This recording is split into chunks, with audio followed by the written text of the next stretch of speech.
تو انشاءاللہ وہ مکمل مسلمان ہوں گے۔ لیکن اگر انہوں نے اپنے امکانات کے بھر اسلام پر عمل نہیں کیا تو یاد رکھیے وہ مجرم ہوں گے، گنہگار ہوں گے، پکڑے جائیں گے۔ ناظرین کرام، وقت ہو گیا ہے ایک وقفے کا، انشاءاللہ وقفے کے بعد پھر ہم آپ کی خدمت میں حاضر ہوں گے۔ اجازت دیجیے، والسلام علیکم ورحمۃ اللہ وبرکاتہ۔ کل کون تھے آج کیا ہو گئے تم۔ خوشگوار زندگی کے اصول جانیے شیخ رضا اللہ عبد الکریم مدنی سے۔ آج کی ٹینشن بھری زندگی میں اپنے آپ کو خوش رکھنے کے اسلامی اصول، ہر بدھ رات 8:30 بجے صرف i+ ٹی وی پر، بہتر زندگی کے لیے۔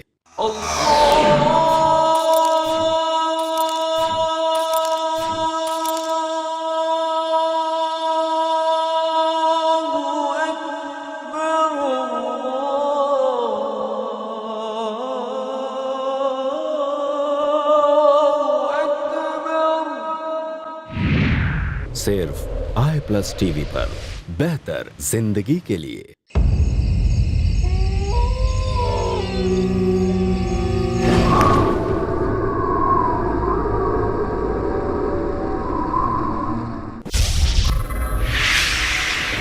خوف، کیا سچ کیا جھوٹ، دیکھیے ان وسوسوں کا سماج پر اثر اور اس کا علاج، ہر جمعہ رات 11:30 بجے صرف i+ ٹی وی پر، بہتر زندگی کے لیے۔ اپنے DTH اور کیبل آپریٹر سے آج ہی سمپرک کریں۔ Free to air. کل کون تھے آج کیا ہو گئے تم۔ بسم اللہ الرحمن الرحیم۔ ناظرین کرام، السلام علیکم ورحمۃ اللہ وبرکاتہ۔ وقفے کے بعد ہم پھر آپ کی خدمت میں حاضر ہیں۔ ہماری گفتگو چل رہی تھی ان فتنوں پر جو حضرت ابوبکر صدیق رضی اللہ تعالیٰ عنہ کے دور خلافت میں پیش آئے۔ ہمیں اور آپ کو یہ جاننا اور تجزیہ کرنا ضروری ہے کہ وہ فتنے جو خلیفہ راشد اور خلیفہ اول کے دور میں پیش آئے وہ کس قدر صحابہ کرام کے لیے صبر آزما تھے۔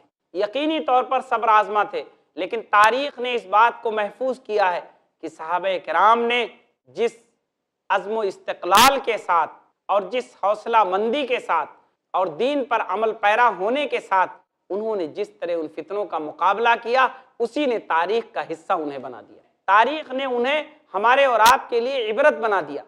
چنانچہ یہی ہوا کہ بڑی تیزی کے ساتھ جو تیسرے قسم کا فتنہ تھا، یعنی بیت المال میں زکوٰۃ نہ بھیجنا، زکوٰۃ کی ادائیگی نہ کرنا، اس طرح کے جو لوگوں کے ذہن و دماغ میں شیطان نے شکوک و شبہات ڈالے تھے اور جو کل ہو کر کے ایک بڑا فتنہ بن سکتے تھے، اس کا نہ صرف سد باب ہو گیا بلکہ تیزی کے ساتھ انہوں نے آ کر مدینہ منورہ حضرت عمر صدیق رضی اللہ تعالیٰ عنہ کے سامنے بیعت کی، معافی مانگی اور مسلمانوں کی صف میں شامل ہو گئے۔ ایک ہی فتنہ بچا، وہ فتنہ تھا نبوت کے جھوٹے دعوے داروں کا، اور اس میں کئی لوگ شامل ہو گئے تھے، کچھ عورتیں بھی شامل ہو گئی تھیں۔ ان کا ایک گروپ بن گیا تھا، سب کے مفادات یکساں تھے، سبھی یہ چاہتے تھے کہ کسی طرح انہیں عربوں کی سربراہی مل جائے۔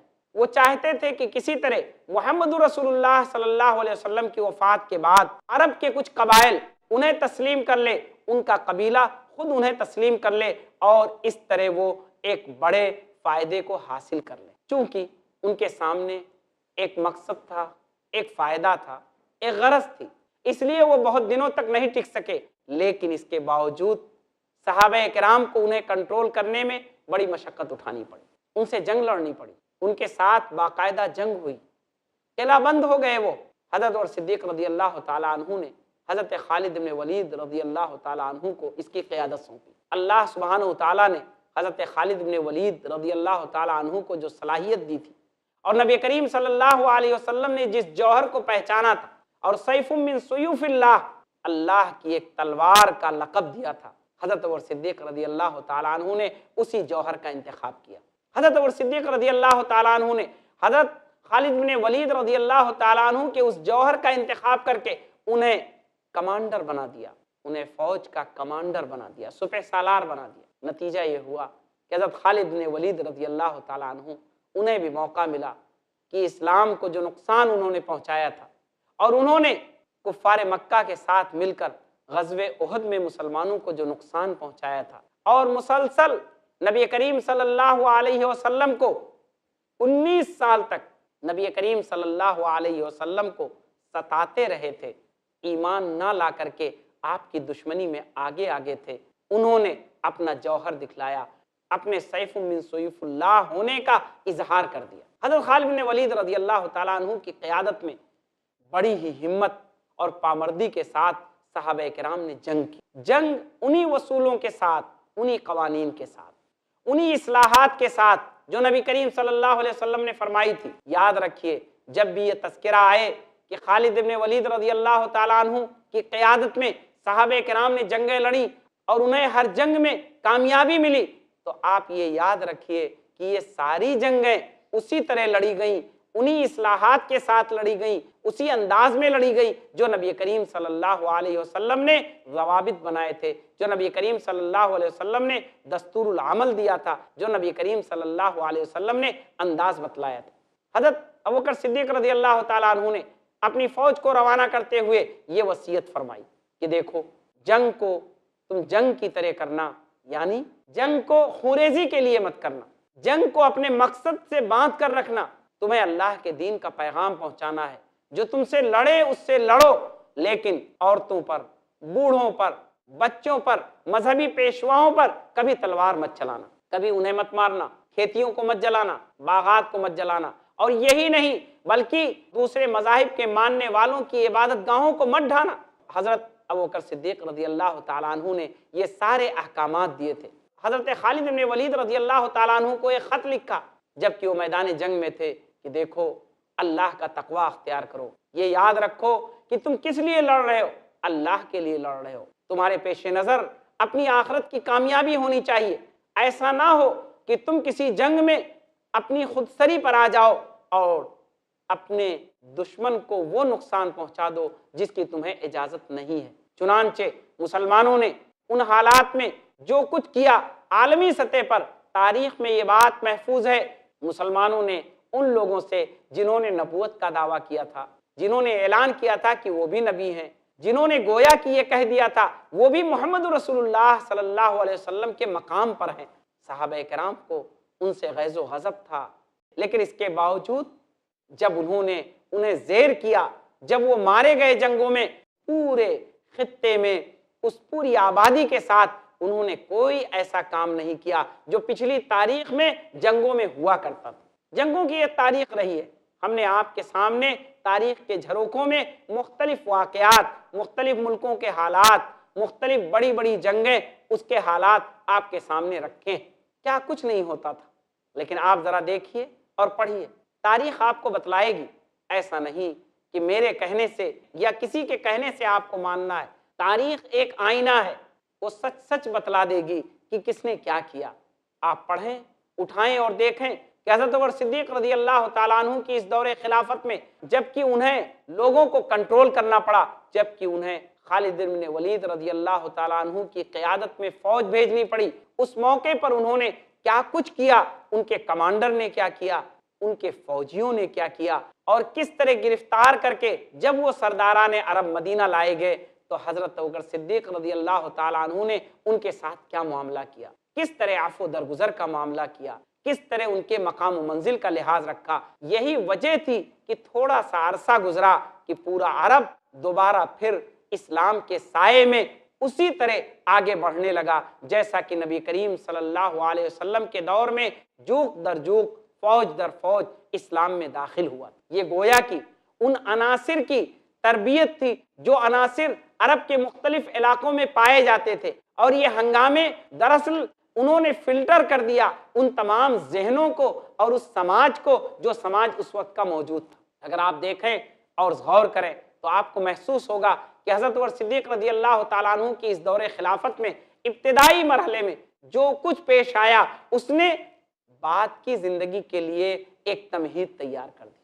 حضرت عمر صدیق رضی اللہ تعالیٰ عنہ کا عرصہ بہت تھوڑا سا ہے، بیان کرنے پہ آئیے تو بڑا طویل ہے، چونکہ کارنامے بہت ہیں۔ عزم و استقلال کے کارنامے بہت ہیں، فیصلے بہت ہیں، دور رس نتائج کے فیصلے ہیں، تاریخ نے انہیں نمایاں مقام دیا ہے، اس لیے وہ لگتے بہت لمبے ہیں، ورنہ حضرت عمر صدیق رضی اللہ تعالیٰ عنہ کا دور خلافت صرف اور صرف 3 سال کے آس پاس رہا ہے، 3 سال کی مدت، زیادہ نہیں، لیکن یہ 3 سال کی مدت آئندہ اسلامی تاریخ کی بنیاد بن گئی۔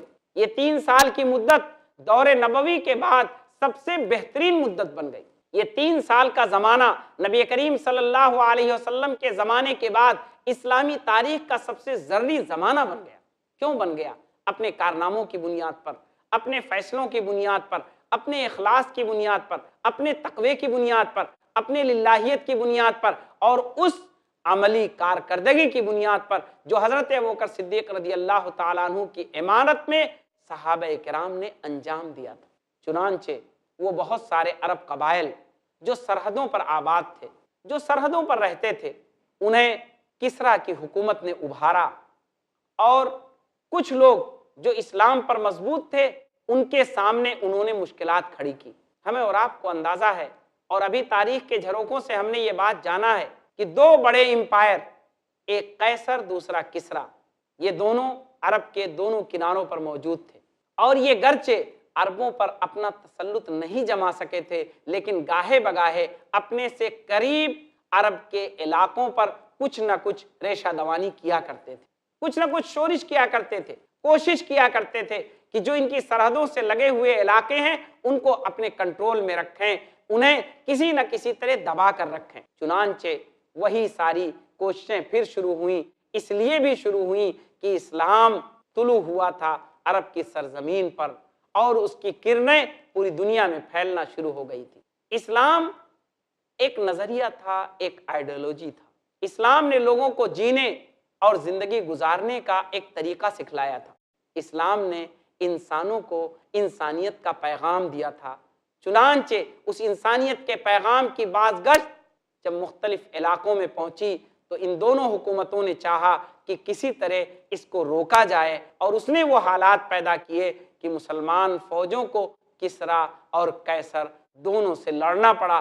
آگے انشاءاللہ اس پر ہم گفتگو کریں گے۔ اب وقت ختم ہوتا ہے، یہیں پر اجازت دیجیے۔ والسلام علیکم ورحمۃ اللہ وبرکاتہ۔